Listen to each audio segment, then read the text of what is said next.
अस्सलाम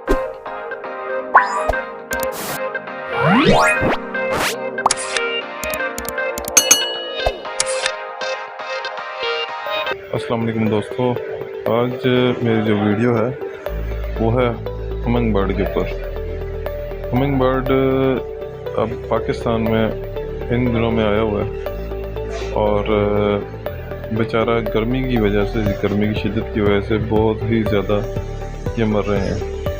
इनकी बहुत सी इकसाम है, लेकिन पाकिस्तान में ज़्यादातर एक ही किस्म का बर्ड मिलता है जो ब्लैक कलर का। तो मैं फैसलाबाद से मरोड़ जा रहा था, तो रास्ते में मुझे ये हमिंग बर्ड जो है वो मिला।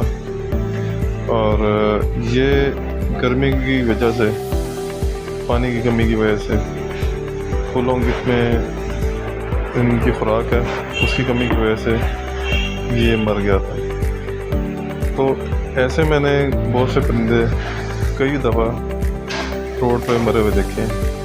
तो आप लोगों से गुजारिश है कि फूल पौधे वगैरह लगाएं, ताकि ये जो हिजरत करके पाकिस्तान में परिंदा आता है ये अपनी अफजाइश से नस्ल कर सके और इसकी नस्ल को बचाया जा सके। तो रोड पे मैं डेली तकरीबन ये 2 से 3 परिंदे रोज़ मरे हुए मुझे मिलते हैं। तो खुदारा इसकी नस्ल को बचाए।